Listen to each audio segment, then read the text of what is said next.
You all set there, Michelle? Excellent. Good evening, everyone. For those of you who don't know me, my name is Paul Clarkson. I'm the Director of Husbandry Operations here at the Aquarium and worked very closely with Jonelle for quite some time. We're assembled here tonight to honor and pay tribute to the life and work of Jonelle Verdugo, our dear friend, colleague, and 25-year employee of the Aquarium. I'm honored to welcome tonight some of Jonelle's family, her parents, Laura and John, sister Michelle, partner Tom, and others. Her many, many friends from the extended Aquarium family, friends that share Jonelle's passion of U2 and succulents, and the many of you that traveled significant distances to be with us here tonight. If anything, it's wonderful to see everybody get together. Before we get going this evening, I'm going to ask for your patience with something.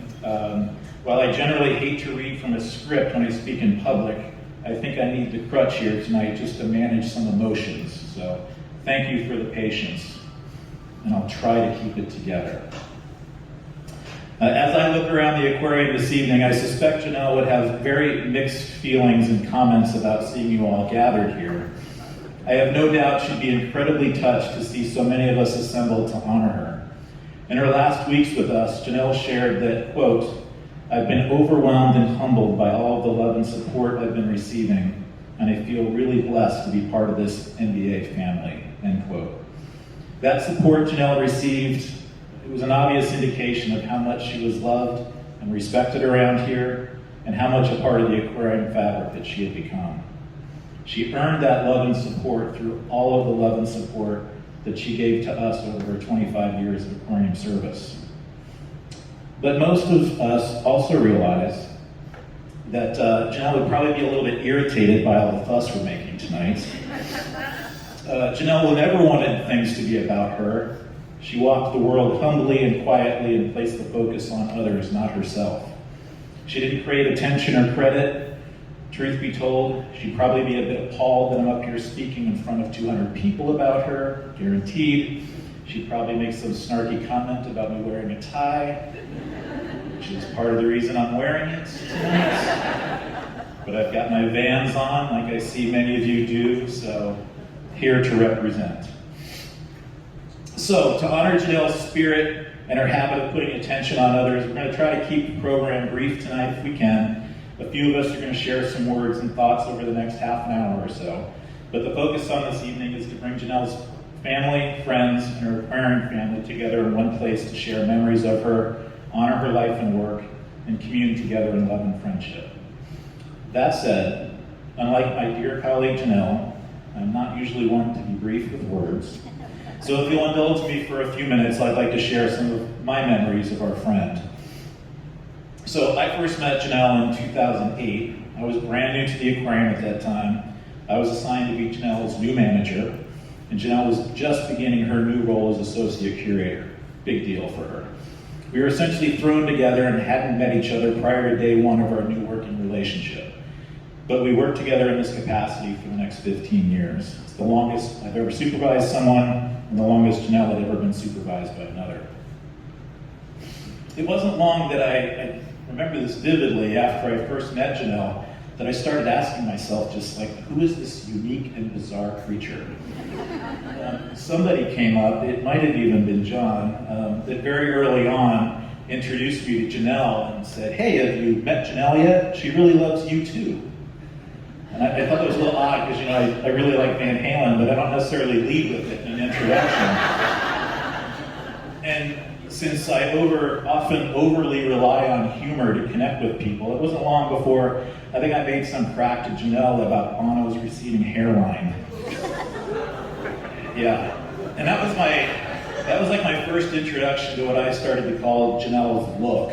I learned over time that Jonelle could give me a look that took a number of forms. Sometimes it was some sideways glance and pursed lips at me.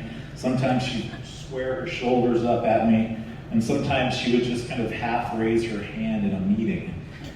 That half raised hand was essentially the equivalent of a normal person like screaming from the top of the building, right? It usually meant that Jonelle had something really important to say and that I should shut up and pay attention. Jonelle typically didn't make a point unless it was really important to her.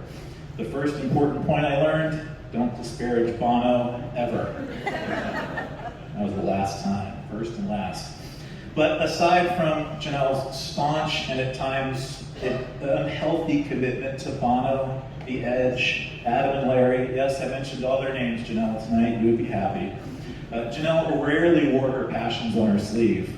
For those who didn't know Jonelle well, she likely came across as soft-spoken, laid-back, and reserved. But I came to realize that Jonelle simply wasn't someone to force her opinions, her values, her likes or dislikes on others. Again, she walked the world quietly and humbly.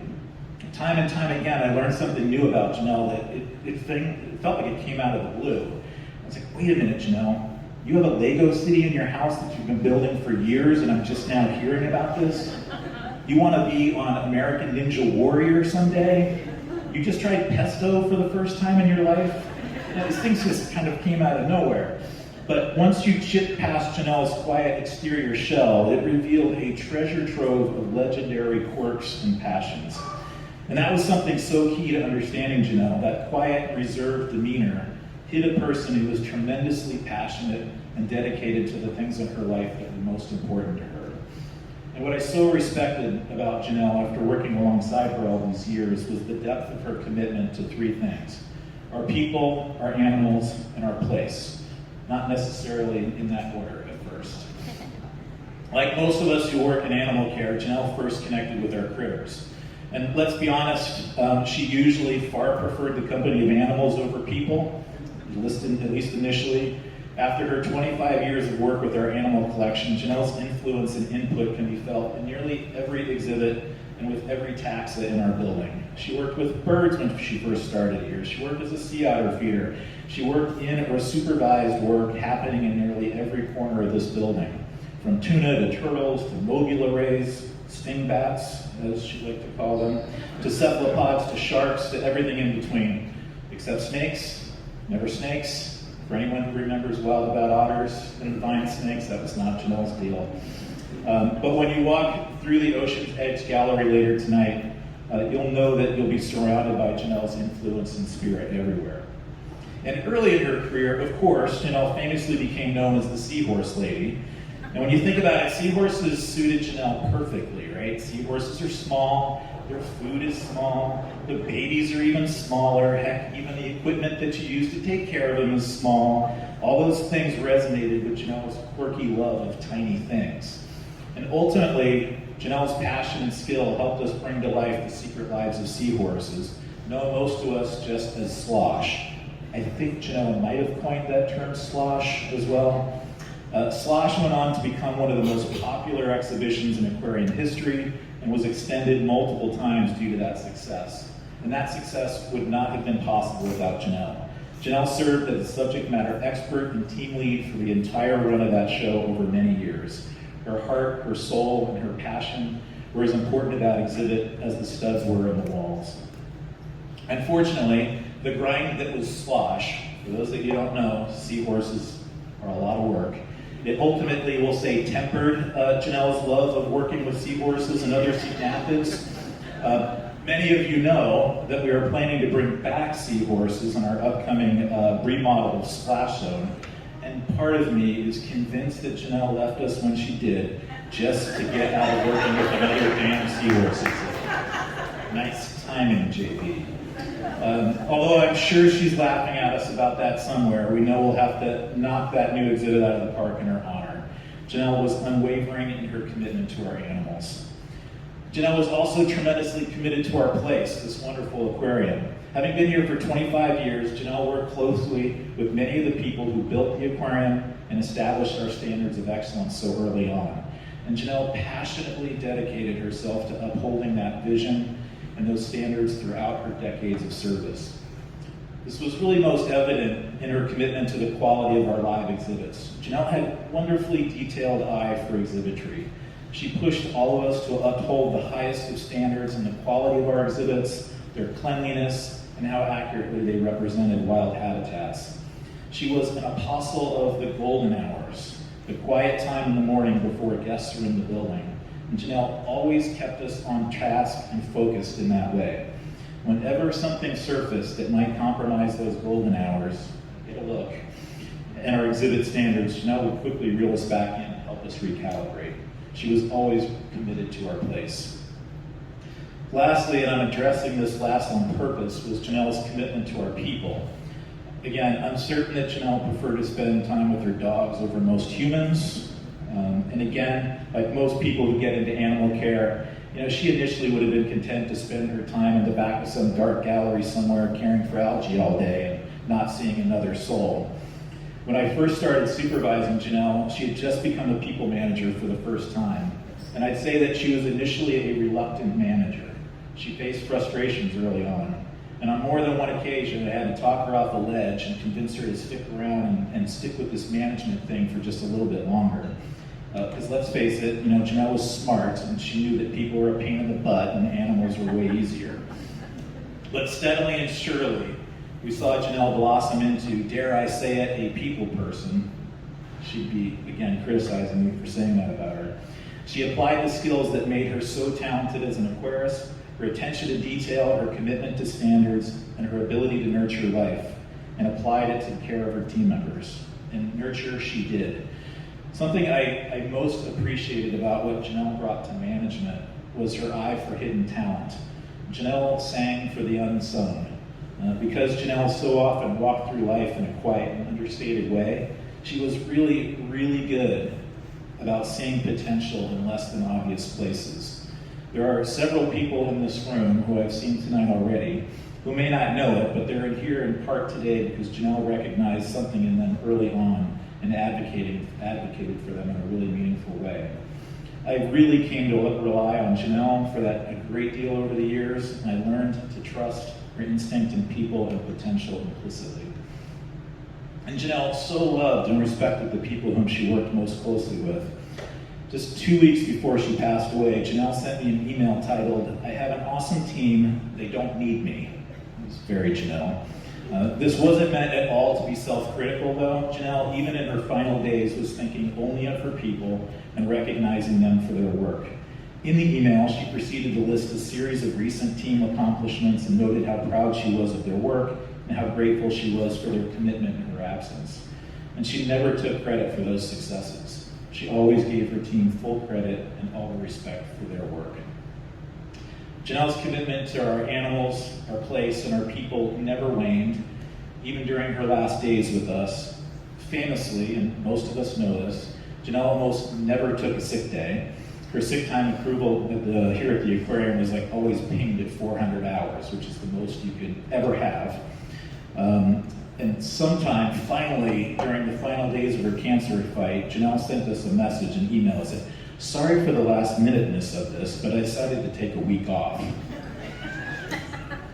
Aside from a few doctor's appointments here and there, that's really the only appreciable time that Jonelle took off from work during her illness. And it's because she was just simply too devoted to her team and our work to step back completely. She was dedicated, tenacious, and rightfully damn proud of what so many of you have built here. But although Jonelle ultimately found her calling in working with people over the years, her aversion to too many humans in one place was never too far from the surface, believe me. As Jonelle ended most of her work weeks with us, she would typically send out an end-of-week update to her co-managers through email. And often, Jonelle would rate the size of the crowds in the aquarium on a given day by the smell that the humans made in our galleries. So we occasionally get emailed stink reports from Jonelle on Saturday afternoon. If it was stinky, that means it was really crowded. And when we finally reopened after our 14-month closure due to COVID, Jonelle's update that week read, "Well, it happened. The aquarium is open, people are roaming, kids are laughing, babies are screaming, and aquarists are hiding." And the number of people spread out throughout the building was just about a perfect amount, if we have to have people here. And that was something else we have always loved about Jonelle. Her wit and snark were always reliable and welcome. And I so miss that wry sense of humor. So Jonelle, we all miss you dearly. We will do our best to honor you by continuing to honor what was important to you here. The animals are people in our place. Thank you.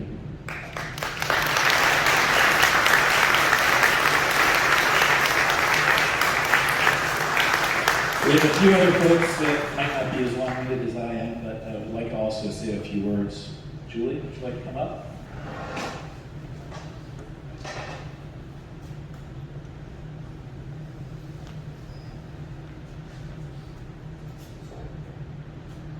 Oh, that was wonderful. I learned so much.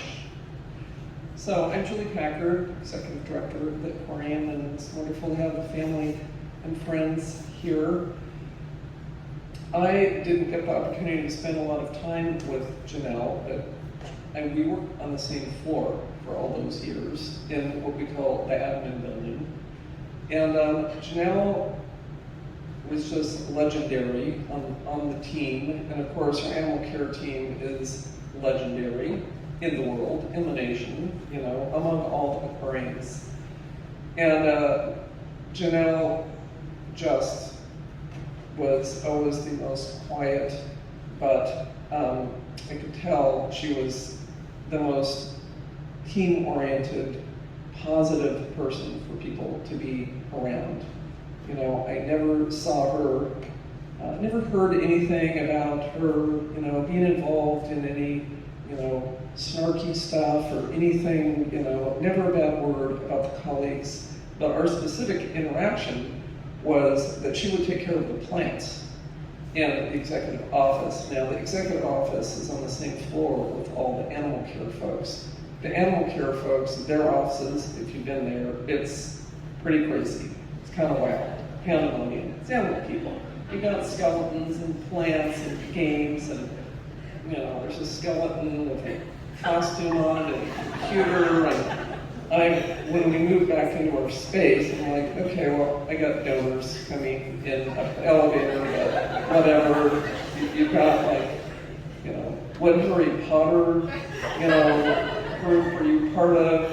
Anyway, super fun, very cool. And I was trying to put together, you know, when I saw Jonelle's persona, you know, and I realized I miss so much of Jonelle. She is part of your animal care super fun team. And such a close family, and she was presented, you know, as such a quiet professional. And I know I'm, you know, said to be, I'm the CEO. I'm kind of a daunting, scary person. So I just regret I didn't get to know her better. But whenever any of us in our office were going away on vacation, think about Jonelle, she would take care of the house plants. And people always give us plants. People give me orchids and this and that. I'm like, I just kill them, carring everyone in my office. Like, how many people give us these plants?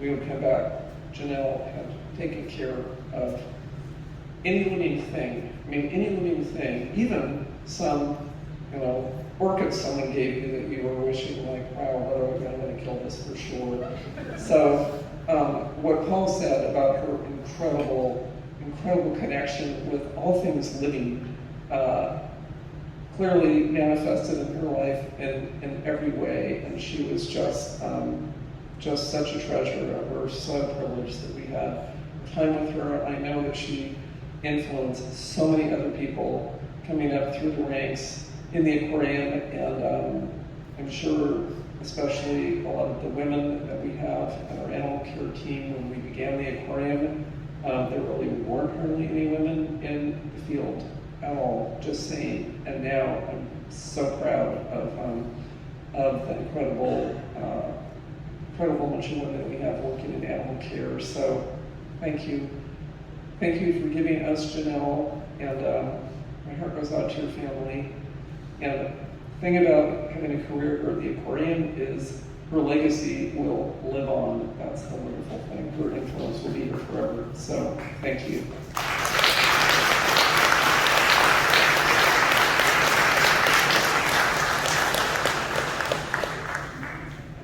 Thank you, Julie and Paul, for those wonderful and touching words. It is very heartwarming to look out and see this assemblage of people here tonight. And I'm going to refer to my notes here because I'm going to struggle like Paul getting through this if I don't read this. but it is a very telling reflection of the quality of Jonelle's person and the inspiration that she afforded all of us. And my name is John, and again, I really appreciate seeing you all tonight. It has been a difficult time, and I think that I can speak on behalf of everybody here in expressing gratitude for everybody here coming together. Again, such a great reflection of who Jonelle is. And it's not just local people. As Paul mentioned, we had people come from all over the nation here today, from the East Coast as far away as Hawaii, from the north and the south. It really is quite remarkable and really quite touching. And I am now going to return to reading, so please bear with me. I've known Jonelle and worked closely with her for the entire 25 years that she was here at the Aquarium, and it is an absolute honor and a privilege to stand here before you today and share a few words, much of which will echo what Julie and Paul had to say. I know Jonelle is a person who is very much loved, respected, and greatly appreciated for her personality and for her remarkably stout commitment to the mission of ocean conservation and all that her profession demanded.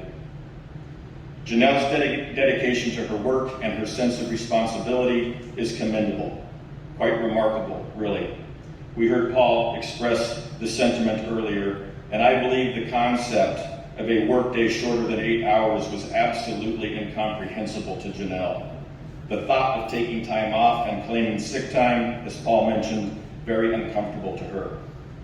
Her commitment to the aquarium, our staff, the animals, and the plants was nothing shy of exceptional. Jonelle took great pride and demonstrated remarkable attention to detail in her laser focus on animal care, and it was that way, as it has always been so up to her final few days. I know of few people who carried such dedication and commitment to duty. Selflessness and serving she was, grateful are we, touched and influenced are many. I know Mr. and Mrs. Verdugo, Michelle, Tom, that you do not need to hear these words in order to carry a great sense of pride for your daughter, your sister, and your partner. But I do hope that you can embrace the thought of how deeply Jonelle was respected and carry forth a profound sense of Jonelle's influence within the part of her world that we here at the Aquarium have had the honor and pleasure of being a part of for so long. Many people over the years, and it is not just those of us here today and those unable to attend that she influenced and supported. Over 25 years, and with 1.8 million people walking through these doors a year, Jonelle left a mark on the young, the old, people of all walks of life, a mark that has meaning and profound significance for humanity and our oceans. Her unwavering dedication shall not be forgotten, and we shall all carry this remembrance forward with gratitude and appreciation. Many people over the years, and still now, as we share stories and memories, have thought and spoken fondly of Jonelle's passions. The word passion in the context of Jonelle kind of falls short, really. Maybe convictions, devotions, loyalties. Paul, I think you said unhealthy commitments.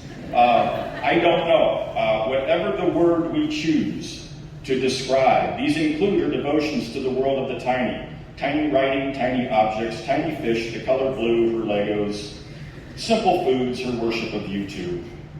For me, though, as intriguing and curious these Jonelle passions, I applaud and commend the loyalty she afforded to her true self. Jonelle found in life those things that gave her meaning and purpose and stayed true to who she was.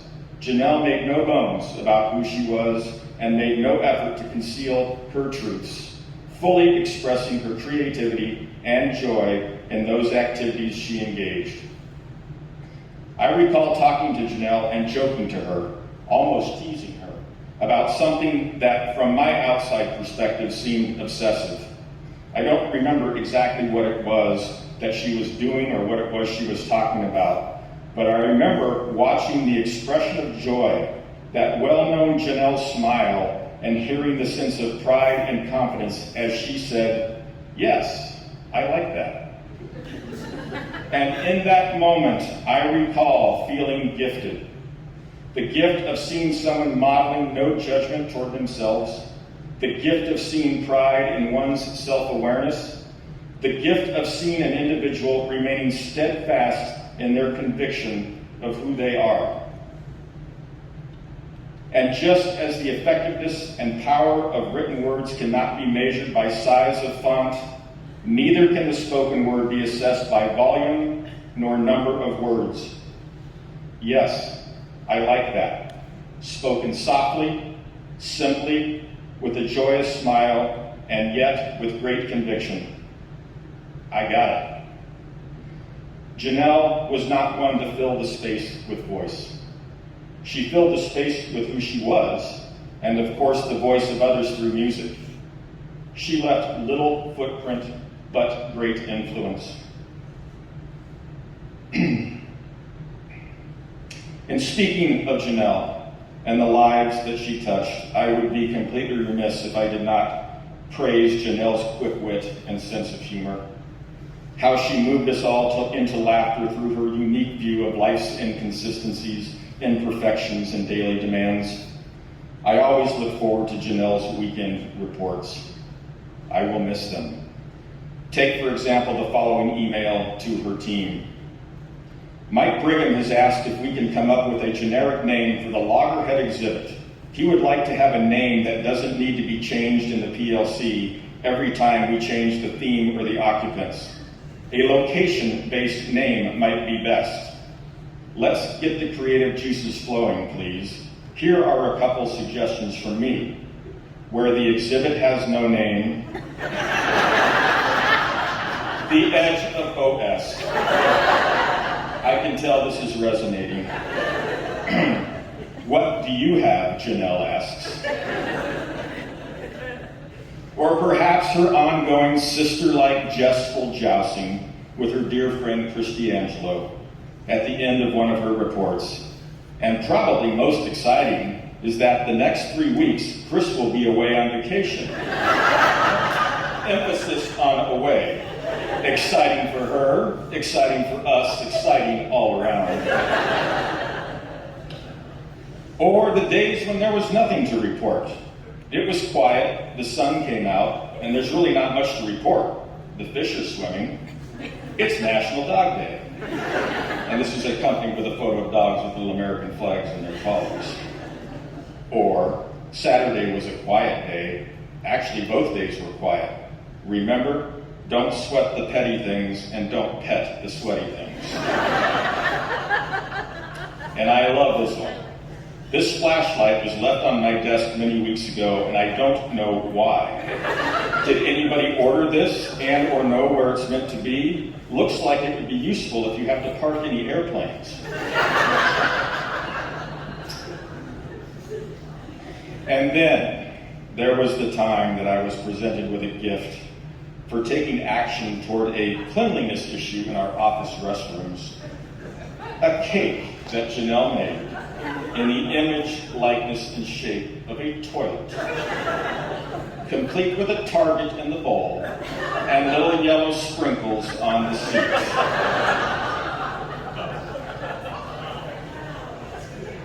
Jonelle, we love you. Peace be with you.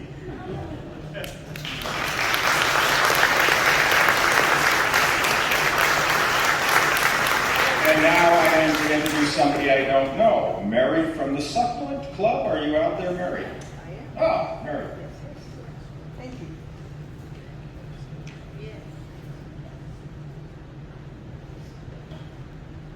This is fun. I get to know her in a way that I never knew her before. And this is quite an awesome group. Yay. I'm from the Monterey Bay Area Cactus and Succulent Society. Jonelle joined our club just about the time when we got COVID. And so we were struggling to try to stay together, and we almost died. And Jonelle was a part of our Zoom meetings and helped us to continue and to rebuild. And she was our librarian. She became our librarian. So this article was put in the last newsletter for our club. Our head librarian, Jonelle, passed away last month after a long illness. Jonelle was an inspiration and a trooper. We saw her last at our August membership meeting. It was August 20th, at the home of one of our members, and she seemed to enjoy being with us and sharing. It was clear that she was very much sicker than earlier, but she was there. The club shut down at the beginning of the pandemic. Jonelle was one of the members who helped get it started again. We learned that our previous librarian had moved away and needed a replacement, and Jonelle just jumped right in with another member to take over the library. She created a database and was very faithful and really wanted to know what the books were all about in regard to succulents. She really loved succulents. The thing I wanted to tell you is that we have sales twice a year, and even when she was quite sick after her surgery, the first one, she would be there. She would be at the cash register, and I could tell she was in pain. Oh no, I'll stay, I'll be here. And so she was faithful, she supported, and she loved us, and we loved her, and we miss her. We have not been able to replace her yet as a librarian. Thank you.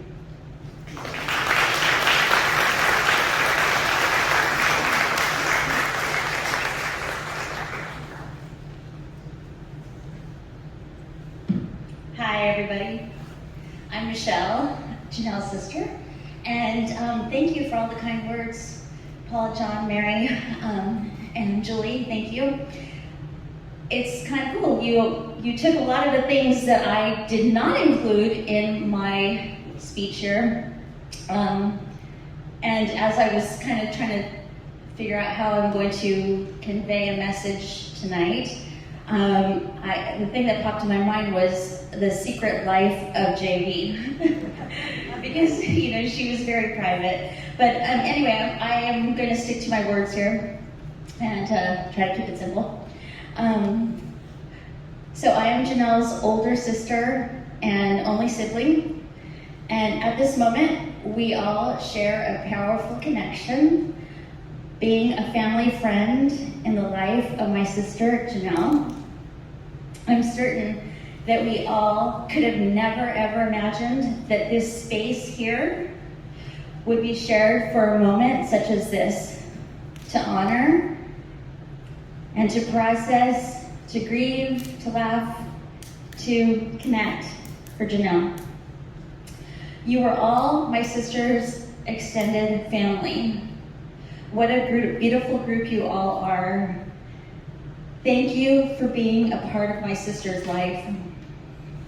There have been many times over the years I've been here with her as a visitor, and I can hear her right now loud and clear telling me not to embarrass her. I can even feel her brushing me, hitting me to keep quiet. So I'll do my best not to embarrass her. I've always been proud of my sister, but tonight my family and I have never been prouder of Jonelle. Thank you all for loving my sister. A proud sister story, which I'm sure you all will appreciate. My sister had shared with me that she had a goal of completing 500 log dives by her 50th birthday, and she exceeded her dives and her goal by a few months ahead of that date. Jonelle had exactly 600 dives logged during her career life, and is very precise, just like her style. Though my sister's life was short, she truly lived a wonderful life. As you all know, she was fiercely passionate for the things she loved. She showed us her precise and unique ways for doing things. Her nature was subtle, yet she was impactful. She left us with her legacy. I would like to continue to honor her spirit, her legacy through a scholarship fund. I am establishing a scholarship award for ambitious young students who wish to pursue their dreams of becoming a marine mammologist or a marine biologist. I've created a blog-style website, which is currently a work in progress. I'll be adding blog posts sharing some behind-the-scenes highlights and memories of her life, and it will be a resource to keep her light and legacy alive. With her physical absence, a piece of me has left with her, but she has left in me with the gift of her life and her legacy that will live on through me and through every one of you. I hope that you will take some of this love from today and let the memory and life of my sister Jonelle be beauty and strength in your days and give you light when you think of her. You all know how extraordinary, brilliant, witty, and just how awesome my sister was. I'd like to invite you just right now to take a moment, maybe even close your eyes, and remember one special gift that my sister gave you. The gift that she gave you, place it in your heart and lock it in. And let that be a treasure and a memory that gives you courage and energy when you need a little boost of what would Jonelle say or what would Jonelle do. My sister wrote a note to some of you a few weeks ago before she left us. Originally for those of you who worked on the 1,000+ cranes, and I feel it transfers appropriately to this moment as well. So with a few edits, these are words from my sister. To all of you wonderful friends, I can't find the words to express how much the origami cranes mean to me. I've been overwhelmed and humbled by all of the love and support I've been receiving during my fight. That was magnified when I saw the 1,000 cranes hanging by the desk. What an effing awesome, amazing, incredible gift. I was blown away and quickly brought to tears. Years ago, I used to make origami animals and turn them into mobiles. I'm a fan of origami. My favorite color is blue, so the color theme is perfect. And the scattered U2 album cranes is just wow. I saw pictures of a lot of you folding, and again, I was humbled and brought to tears. Thank you doesn't feel like enough, but thank you, thank you, thank you. I really feel blessed to be a part of this MBA family. So here's a short tribute in honor of my sister and your friend, Jonelle Verdugo, curator of fish and invertebrates, Monterey Bay Aquarium. This was her 25th year anniversary, retired 8/27/23. We're gonna play that. Thank you, and with love and appreciation, thank you.